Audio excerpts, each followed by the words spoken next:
మన మన కేసీఆర్ సార్ గారికి మన హరీష్ అన్న గారు చేదోడు వాదోడుగా ఉంటూ ఆ కాళేశ్వరం ప్రాజెక్ట్ అయితేనేమి సీతారామ ప్రాజెక్టు రూపంలోనైతేనేమి దాని యొక్క కృషిని మన అందరము అభినందించాలి.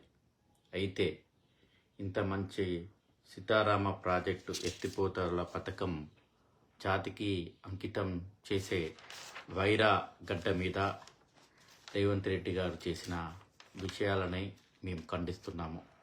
వారు మాట్లాడిన భాష, వారు చాలా ఫ్రస్ట్రేషన్లో ఉన్నట్టు కనపడింది.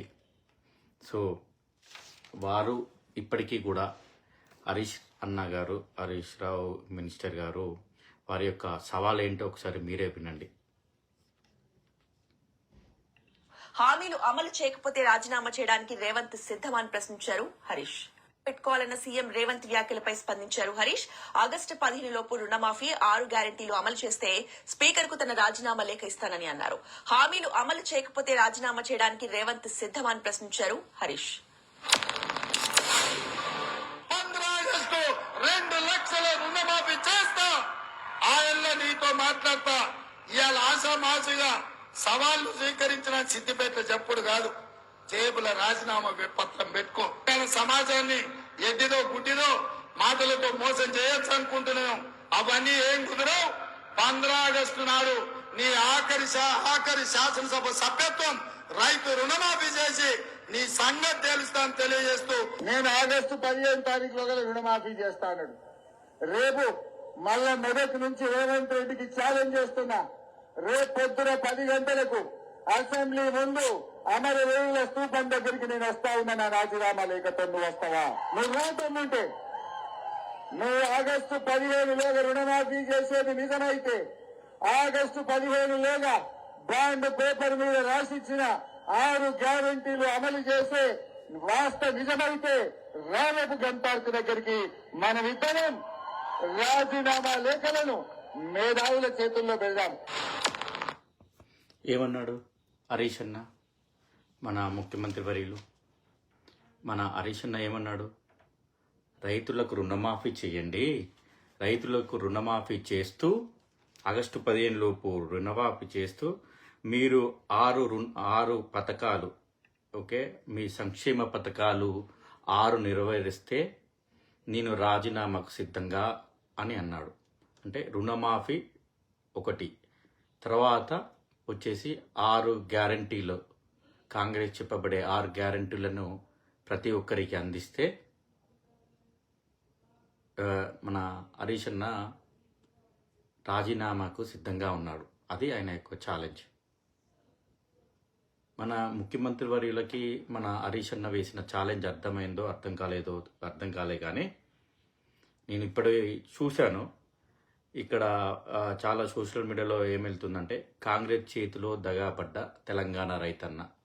ఆ ఆర్టికల్ చదివితే ఏమైందంటే రుణమాఫీ కోసము 31,000 కోట్లు నిధులు కావాలి. అంటే రైతులకి రుణమాఫీ చేయటానికి ప్రస్తుత గవర్నమెంట్కి 31,000 కోట్లు మన కాంగ్రెస్ గవర్నమెంట్కి కావాలి. ఎంతమంది లబ్ధిదారులు అంటే 47 లక్షల మంది తెలంగాణ రైతులు ఈ రుణమాఫీకి ఎలిజిబిలిటీ క్యాండిడేట్స్. కానీ ఈ ఆగస్టు 15 లోపు మనకు సీఎంఓగా రిలీజ్ చేసిన లెక్కల ప్రకారము నిధులు అలొకేట్ అయినవి, ఇప్పటివరకు రుణమాఫీ మీద అలొకేట్ అయినవి, రైట్ టు ఇన్ఫర్మేషన్ మీరు కూడా తెచ్చుకోవచ్చు, సబ్జెక్ట్ టు కరెక్షన్. ఆ నిధులు 17,934 కోట్లు తెలంగాణ కాంగ్రెస్ గవర్నమెంట్ రుణమాఫీ కింద రిలీజ్ చేసిన ఫండ్స్ సోఫార్ ఆగస్ట్ 15 డేటెడ్. ఎంతమంది లబ్ధిదారులు అంటే 22 లక్షలకి ఈ లబ్ధి చేకూరుతుంది. అంటే ఇంకా 25 లక్షల మందికి, 25 లక్షల రైతులకి ఈ రుణమాఫీ అనేది జరగటం లేదు. అంటే మీరు ఏదో చెయ్యాలి, ఏదో చేస్తున్నాము అని చెప్పేసి మీరు రైతు రుణమాఫీ, తెలంగాణ రైతుల రుణమాఫీ 100కి 46% రీచ్ అయిందనమాట. అంటే ఆగస్టు 15 లోపు ఇప్పటికీ హరీష్ అన్న అదే ఛాలెంజ్ మీద ఉన్నారు. మీరు 100% రైతులకు రుణమాఫీ చేయండి, తర్వాత 6 గ్యారంటీలను మీరు ఆగస్టు 15 లోపు తెలంగాణ ఎలిజిబుల్ పీపుల్కి మీరు ఇవ్వండి. సో నేను ఛాలెంజ్ చేస్తాను, నేను రిజైన్ చేస్తాను అనే ఒక మాట కట్టుబడి ఉన్నారు. మరి ఆ మాటకు మీరు కట్టుబడి ఉన్నారా? మీరు ఇప్పుడు ఆ ఛాలెంజ్ ప్రకారం తను స్వీకరించారు కదా రేవంత్ రెడ్డి గారు. మీరు రుణమాఫీ అనేది ఒక 40% ఆఫ్ 100లో 40%, 46% రీచ్ అయింది యాజ్ ఆఫ్ టుడే డేట్. తర్వాత 6 గ్యారంటీలకు ఇప్పటికీ 6 గ్యారంటీల గురించి మాట్లాడిన దిక్కే లేదు.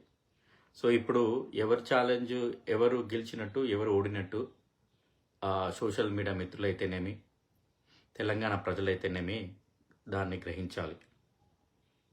సో హరీష్ అన్న గారు మొట్టమొదటి తెలంగాణ నీటిపారుదల శాఖ మంత్రుడు, ఒక ఉద్యమకారుడు, ఒక ఉద్యమ బిడ్డ. తను అలుపెరగకుండా తెలంగాణ ప్రగతిలో తన యొక్క ప్రతి అడుగు కేసీఆర్ వెంట ఉంది. ప్రతి ఆలోచనలో, ప్రతి కార్యంలో, ప్రతి కర్తవ్యంలో కేసీఆర్ చేసిన ప్రతి పథకంలో మన హరీష్ రావు అన్నగారు ఉన్నారు. అలాంటి వ్యక్తిని పెట్టుకొని, అలాంటి రూపకర్త, అలాంటి నీటిపారుదల శాఖ మంత్రులు, మొట్టమొదటి శాఖ మంత్రులను పట్టుకొని ఒక సభా వేదికగా మీరు మీ యొక్క ముఖ్యమంత్రి హోదాను మరిచి మీరు ఇంకా అపోజిషన్ పార్టీలో అపోజిషన్ లీడర్లా ఉన్నారని చెప్పేసి అనుకుని మీ యొక్క ఫ్రస్ట్రేషన్ని ఆ సభా వేదికగా మీరు పలకరించారు అని చెప్పేసి తెలంగాణ ప్రజలు అనుకుంటున్నారు. అలానే తెలంగాణ ప్రజలలో ఒక సుమతి పథకం అనేది సోషల్ మీడియాలో బాగా సర్క్యులేట్ అవుతుంది. అదొకసారి వినిపిస్తాను తెలంగాణ ప్రజలకి. కనకపు సింహాసనంబున శునకమును కూర్చుండపెట్టి శుభలగ్నమున దొనరాగా పట్టము కట్టిన వెనకటి గుణమేలా మాను వినరా సుమతి. ఈ సుమతి శకం అనేది ఇప్పుడున్న రాజకీయాలకు, ఇప్పుడున్న మన తెలంగాణ గవర్నమెంట్కి బాగా సూట్ అవుతుందేమోనని సోషల్ మీడియాలో ఇదొక పద్యము సర్క్యులేట్ అవుతుంది. దానికి తెలంగాణ ప్రజలే సమాధానం చెప్తారు.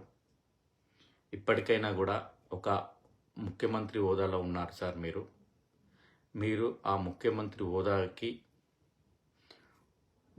ఒక ముఖ్యమంత్రి హోదాకి వెన్నె తెచ్చే విధంగా, ఒక వన్నె తెచ్చే విధంగా మీ యొక్క ఆలోచనలు, ప్రణాళికలు, మీ యొక్క మాట, మీ కట్టుబాట్లు ఉండాలని చెప్పేసి యాజ్ ఎ ఎన్ఆర్ఐగా నేను మీకు విజ్ఞప్తి చేస్తున్నాను. మీ గవర్నమెంటు మీ చేతిలో ఉంది. మీకు ఆ ఫ్రస్ట్రేషన్లు వద్దు సార్. అతను తెలంగాణ బిడ్డనే, జాతి అని మీరు మాట్లాడుతున్నారు. మీ యొక్క ఒక నాయకుడు, అంటే తెలంగాణకి మీరు ఒక నాయకుడు, ముఖ్యమంత్రి అంటే అదొక చాలా పెద్ద స్థానము. అలాంటి స్థానంలో ఉన్నప్పుడు ఆ స్థానానికి గౌరవపదంగా మీరు మాట్లాడాలని చెప్పేసి, మీరు ఇక ముందు చేసే ప్రతి కార్యక్రమంలోనూ మీ యొక్క హోదాని, మీ యొక్క టీవీని ప్రదర్శించాలని చెప్పేసి యాజ్ ఎ ఎన్ఆర్ఐగా నేను మిమ్మల్ని కోరుకుంటున్నాను. ఒకటే చెప్తున్నాను సార్, ఇప్పటికీ మన హరీష్ అన్న చాలా కట్టుబడి ఉన్నారు తన మాటకి. 15వ తారీఖు వరకు మీరు అన్న సవాలు మీరు పూర్తి చేయలేదు. కానీ ఆ పూర్తి చేయని సందర్భంలో మీరు అనరాని మాటలని మీ యొక్క బలమైన పార్టీ, తెలంగాణలో బలమైన పార్టీ బీఆర్ఎస్ నాయకులని మీరు అలా ఆ విధంగా మాట్లాడడము మీ స్థాయికి తగినట్టు కాదని చెప్పేసి యాజ్ ఏ ఎన్ఆర్ఐగా నేను అంటున్నాను సార్.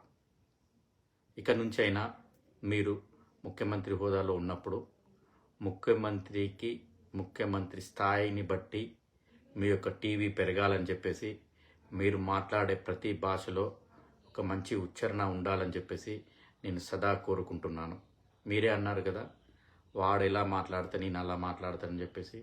ఇప్పుడు మీరు ఇలా మాట్లాడితే, ఒక నాయకుడే ఒక ముఖ్యమంత్రి హోదాలో ఉండి మీరే ఇలా మాట్లాడితే, మీ కింది స్థాయి నాయకులు, మీ కింది స్థాయి మంత్రులు, మీ కింది స్థాయి కార్పొరేటర్సు, మీ కింది స్థాయి సర్పంచులు, వార్డు మెంబర్సు, వాళ్ళు ఏ విధంగా మాట్లాడతారో మీరు సభ్య సమాజానికి మీరు ఏమి ఇవ్వదలుచుకున్నారో మీరే చూడాలి సార్. అంతటి మంచి సీతారామ ప్రాజెక్టు, అంత పెద్ద మెగా ప్రాజెక్టు మీరు మీ చేతుల మీద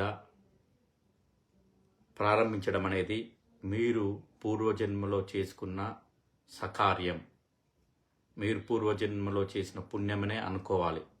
ఏంటంటే మన కేసీఆర్ గారి ఆలోచనని, కేసీఆర్ యొక్క పథకాన్ని మీరు మీ చేతుల మీద మీరు స్టార్ట్ చేయడం అంటే అది మీరు ఒక అదృష్టంగానే భావించాలి. కానీ మీరు ఈరోజు వైరా సభ వేదికగా మాట్లాడిన భాషలని, మాట్లాడిన ఉచ్చారణని యాజ్ ఏ ఎన్ఆర్ఐగా మేము ఖండిస్తున్నాము.